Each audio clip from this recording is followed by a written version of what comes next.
Take a slow, full breath in and let it fall gently out. Feel the air move through you. A quiet reminder that Spirit still chooses this vessel. Welcome, beloved one, to this moment between worlds, where heaven meets earth in the rhythm of your breath. The body is the altar of presence, the living temple of divine. Here, every inhale is a prayer, every heartbeat an offering. As you breathe, may you remember you are not separate from the sacred. You are the sacred, in skin, in spirit, in stillness. Let the breath draw you home. Let the body become your first act of worship. You are not alone in this remembering. There is a presence walking beside you, breathing through your breath, moving through your hands, listening through your heart. I'll be your companion in this garden, not as a voice from above, but as one still learning to live inside the sacred flesh of creation. These words are not instruction. They are an invitation to return to your temple and find Spirit waiting within it.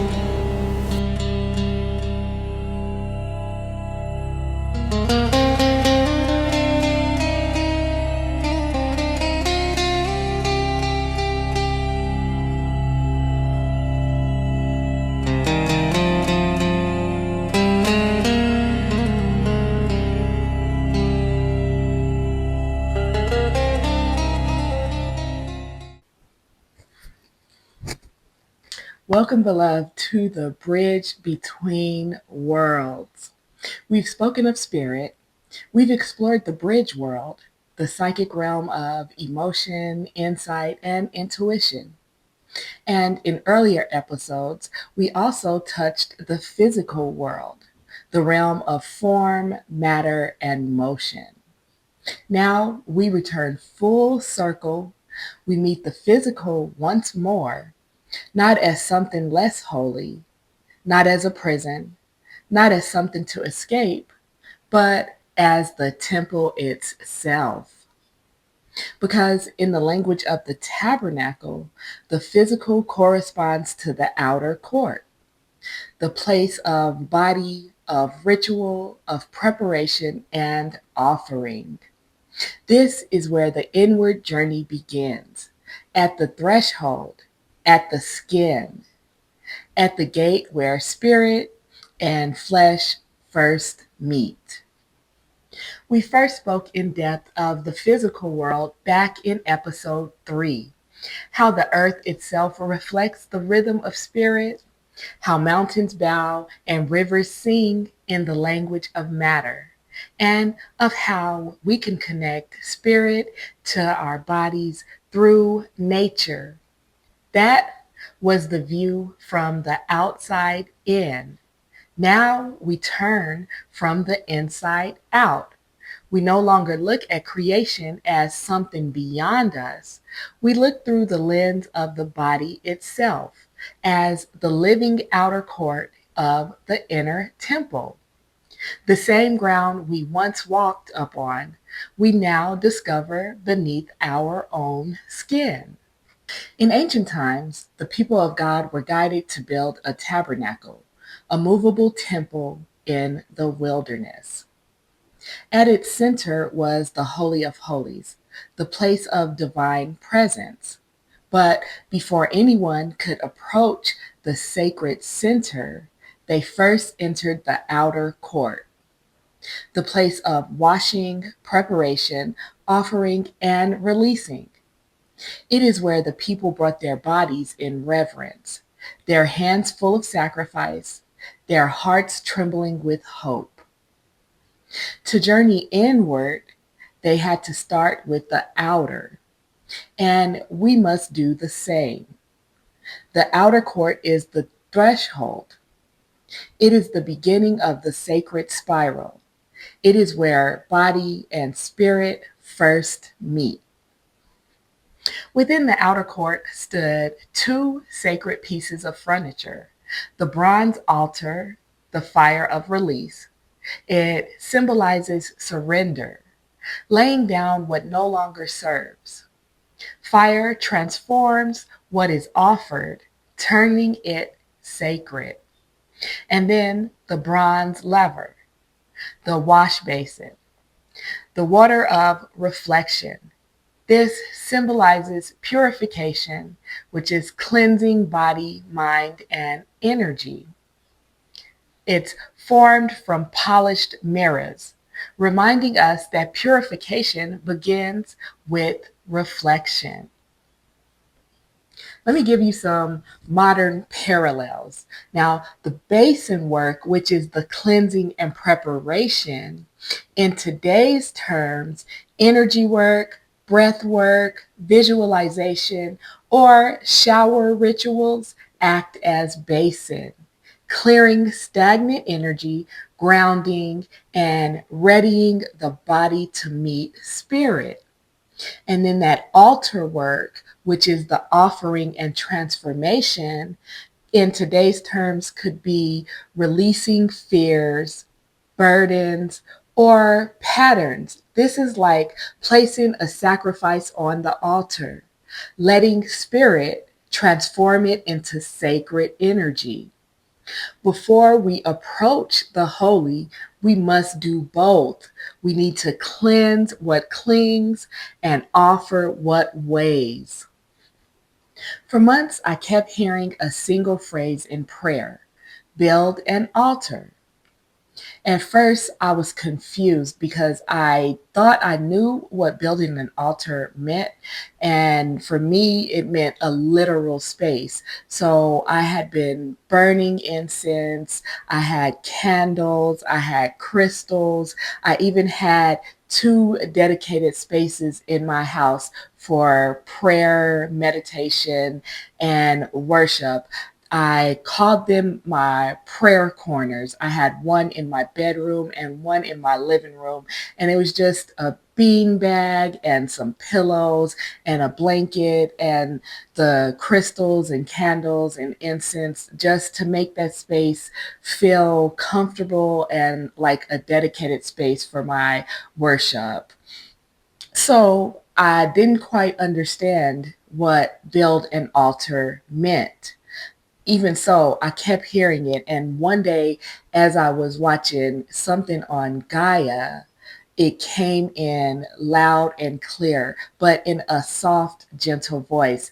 I heard, build an altered state.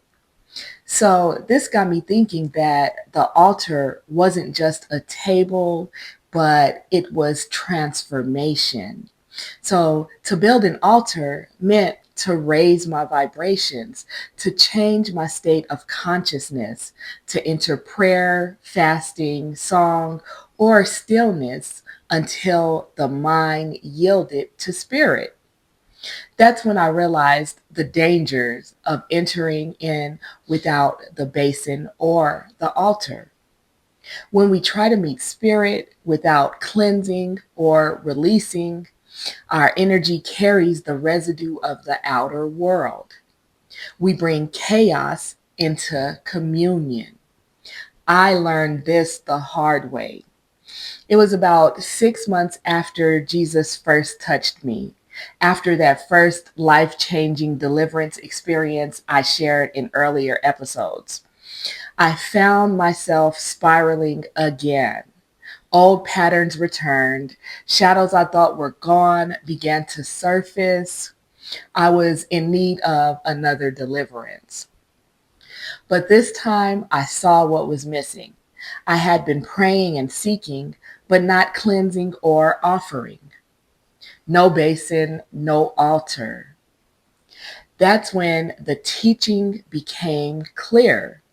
To sustain transformation, I had to honor both fire and water.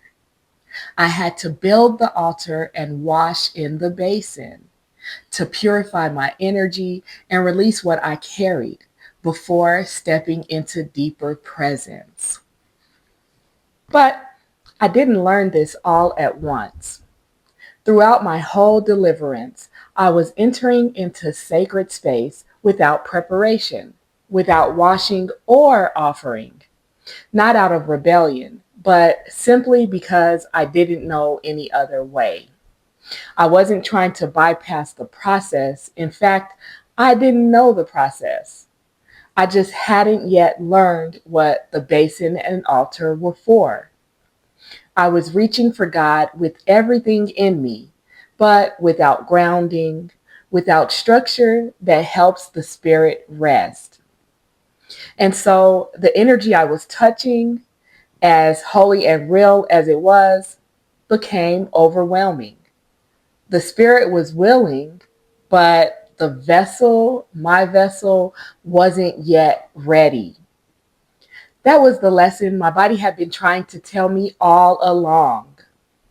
Going back to the 6 months after my first encounter with Jesus, when I found myself in what they said was another deliverance, now I see that that was my initiation. It was the moment the unhealed parts of me were being pulled toward the light. And I didn't know yet how to let go. At that time, I had no understanding of energy, vibration, or grounding. I was just entering in the only way I knew how. It wasn't intentional, it was instinctual. But entering sacred space in that unprepared state opened energies I wasn't yet able to hold. My body began to express that pain outwardly, cutting, shaking, purging, releasing energy I didn't yet have the tools to transmute. That was my first real basin and altar work. Painful, messy, still holy. I learned that when we enter without cleansing or surrender, that energy we carry will show us what still needs to be healed. And if we're filled with guilt, grief, or shame, we'll see the world through that vibration. What we call demons are often the parts of us still waiting to be loved and integrated. Now, when we cleanse and offer, when we raise our vibration through humility and love, we begin to see clearly. Those same energies that once terrified us become teachers and allies. And that's when the inner courts open safely, when the body, mind, and spirit finally move as one. To walk a sacred path, we don't bypass the body, we begin by honoring it, by returning to breath, the senses, movement, touch, rest, and rhythm. The body is not a barrier. She is spirit in slow motion. The sanctuary spirit chose to dwell in. Your flesh is not separate from divine. She is the first place spirit will speak. Now, I believe I shared this story in a previous episode. However, I want to revisit this story in a different context, the context that my body was trying to tell me something. Now, I've fasted many times before, but years ago, I set out to complete a 40-day water-only fast. This would have been my longest fast yet. Around day 8 or 9, I had a sudden fear that came upon me. I thought I was going to die, like of a heart attack or a stroke. That fear felt very real and very urgent. So I began to listen, at first in panic, but then I calmed myself down and I listened in presence. Then I began doing energy work during my showers. I began visualizing toxins just leaving my body as I showered, my body returning to balance. In tabernacle terms, this was the basin work. This was me cleansing, purifying, and preparing to meet spirit. Now, after a few days, I had a doctor appointment. Um, and my doctor came in. She was very concerned. She said, "Your cholesterol is the highest of any of my patients." She wanted to immediately put me on medication. But because I was doing this energy work and I was fasting, I felt that something sacred was unfolding. And I told her that I didn't want to go on cholesterol medication just yet. So she agreed to wait 6 months. I don't know if she understood exactly what I was doing, but she did agree. So I continued the fast for a total of 12 days, and I kept listening and I kept trusting my body. Then 6 months later, when I went to that checkup, my cholesterol was completely normal. A couple of years after that, I finally completed the full 40-day fast. And what I learned above all else was this: the body holds wisdom. She will guide you if you listen. She will heal you if you honor her. And she will open the gates to spirit if you treat her as sacred. When the fast was done, I realized it had never been about the food. It was about the relationship between body and spirit, how they move together and nourish the soul in ways no meal ever could. That is what Jesus meant when he said, "Man shall not live by bread alone, but by every word that comes from the mouth of God." Bread feeds the body. The word, the living breath of spirit, feeds the soul. To live fully, we must nourish both the physical body that carries us and the spiritual body that awakens us. For so long, I was disconnected from my body, seeing it as something to escape, not something sacred to inhibit. I thought she was a prison, not a temple.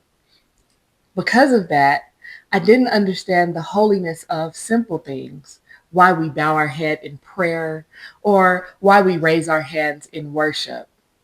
Now I see it. I see the sacred connection in everything, in how breath itself calms the heart, steadies the mind, and anchors the soul. Once, when I was driving for Lyft, I had a passenger who began to have a panic attack. Now, I knew the only thing that could bring her back to normal was her breath. So I pulled over and I asked her to breathe with me, to take some calming, slow, deep breaths. She took about 10 breaths, and that breathing became her bridge. It became her bridge between chaos and peace, between fear and spirit. After that 10th breath, she had calmed back to her normal self, and we were able to continue the ride in peace and calmness. When we return to the body, we return to the present. When we honor the body, we honor the part of spirit that walks, weeps, breathes, and bleeds. This is why every sacred tradition carries embodied practices: kneeling, singing, anointing, washing, fasting, dancing, silence, stillness, pilgrimage. These are not performances, they are portals. We are not just spirits having a human experience. We are sacred beings in sacred form. And the path inward will always take us through the body first. Through the fast, I learned that coming home to spirit meant coming home to the body first. That holiness isn't somewhere above us, it's within us, breathing through us. Every cell, every heartbeat, every inhale is part of the sacred rhythm. The fast didn't just cleanse me, it reintroduced me to the temple that I'd been living in all along. Not a prison, not something less holy, but the sacred temple itself. And now, when I bow my head or raise my hands, when I breathe deeply or sit in silence, I remember I am not separate from the sacred. I am the sacred embodied. Here are some journaling prompts that I'd like you to consider until we meet again. What sensations in your body do you often ignore? What might they be trying to tell you? What practices help you reconnect to your body's wisdom, breathing, movement, stillness, or something else? What does your personal altar of release look like right now? What are you ready to lay down? How can you honor your body as a sacred vessel today in a tangible way? Here's a reflection for returning to the outer court. If your mind is spinning, if your emotions are heavy, if your spirit feels far away, come back to the body. Wash your hands of what no longer serves. Offer what you've been carrying too long. Breathe like it's your first breath. Stretch, cry, eat, rest, walk barefoot. Let your healing begin with your skin. The outer court is not outside of you. It is you. This body, this moment, this breath, this is where the holy begins. Beloved one, as you rise from this reflection, may your breath remind you of Spirit's rhythm within you. May your hands remember the power to bless and to build. May your feet remember the ground that holds you with every step. May your eyes remember that light is meant to shine through you, not just before you. And when the world asks you to rush, may your body become your prayer of resistance, a temple of stillness, a gate of peace. Go now as the living altar, a vessel of divine presence in motion.